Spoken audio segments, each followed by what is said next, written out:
Vern, if you want to turn heads in the NFL, there's an easy way to do it. You beat Tom Brady. Brock Purdy didn't just beat him today, he absolutely dominated the greatest quarterback of all time. Brady had never lost to a first-time starting quarterback. Purdy changed that. They're chanting Purdy, by the way. Brock Purdy chants in Santa Clara. I mean, it was awesome, and it's well-deserved. Brock played his off today, and he played his off last week, and he's setting a pretty high bar for himself. So, he's going to keep doing it. I think he understands his role. I think he understands the job that he needs to do, and he doesn't need to be Superman. And I mean, today he looked like Superman at times, which is even better for us, right? But he just has to be himself, and himself's proven out to be pretty damn good. Good play, my man. You played great. To him, to have respect for what I did today was pretty cool. I'm not gonna lie. So, being a little kid, watching that guy kill it throughout all these years, win Super Bowls, and then to be able to just even, give him a high five or whatever at the end, I thought that was pretty cool. Tom Brady's homecoming turned into a nightmare quickly. Brady threw a pair of interceptions, one by Tashawn Gibson, who told me it meant a little more than any other INT.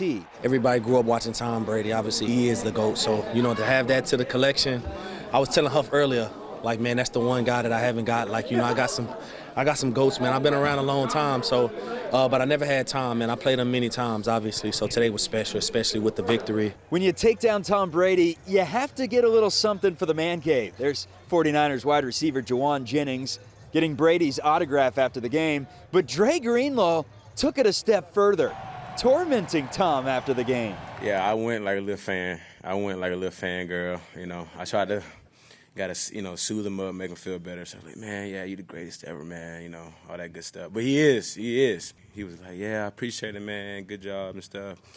And I was like, man, you ain't got to sign the balls. Because I knew he looked like he was going through a lot. So I was like, man, you ain't got to sign the balls. And then Fred come over there. Fred's like, you get the ball, son? And I'm just like, yeah, man, now you got to sign these balls. And he signed them. So, I mean, it was cool, man. Yeah, no doubt. The only thing that didn't go the 49ers' way today was the loss of wide receiver Deebo Samuel.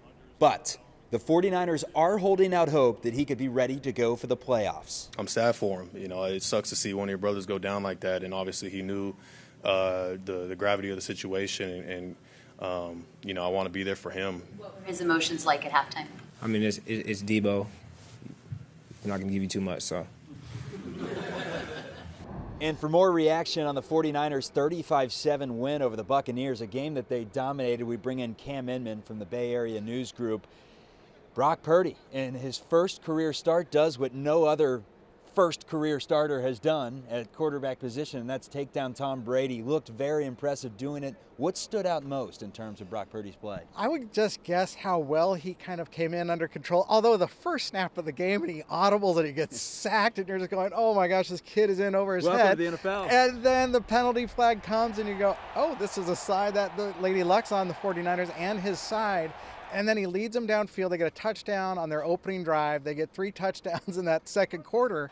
And it's 28-0 against Brady, whose Bucs team just looked absolutely flat. They just didn't have any, spunk and heart to them the way the 49ers did. Everyone loves this Disney tale that we've seen, and we've seen backup quarterbacks come in and have success. The Tommy Maddoxes of the world, Mike White, Ryan Fitzpatrick with the Fitzmagic coming in. Are you willing to say that Brock Purdy is a legit starting quarterback after what you've seen? Well, he's definitely one for this team. The way how great this defense is playing, they have not allowed anything more than 17 points on their 6-game win streak. You limit a Tom Brady team to 7 points. A lot of the credit's got to go to the defense also. I mean, they're creating turnovers, something that they weren't doing earlier in the year. You have Christian McCaffrey, just what a phenomenal trade that's going to look back. You're going to look back on the season and say it changed the way this team is because they're able to survive these quarterback injuries. They're able to put a rookie quarterback in there because Christian McCaffrey's running the ball so well and catching the ball. Brandon Ayuk's having a career year.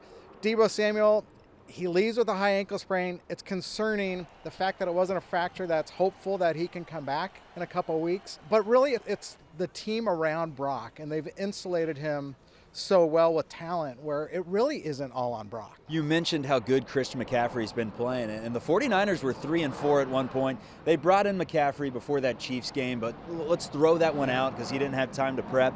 Since then, it's really been a spark plug to this team. How much of that assertion of Christian McCaffrey do you really point to for the turnaround? I think he not only fits this offensive scheme so well, He fits the locker room really well because as talented as he is, he seems to mesh really good with everybody. He talks about how much he loves Brock Purdy and how Brock helped integrate himself into the team. And he knows how to follow these they're getting great blocking along the way. Trent Williams, George Kittle are blowing guys out. Everybody else across the line is doing well. Kyle Juszczyk's playing really good. And McCaffrey, he seemed like the missing piece to it all. And now they're going to have to rely on him even more with Debo hurting, with a rookie at quarterback. Christian McCaffrey, if you want to be the MVP of this offense, it's all yours if you want it. Good stuff as always from Cam Inman from the Bay Area News Group. Appreciate you for joining the show tonight. Thank you, Charlie. All right, Vern, back to you.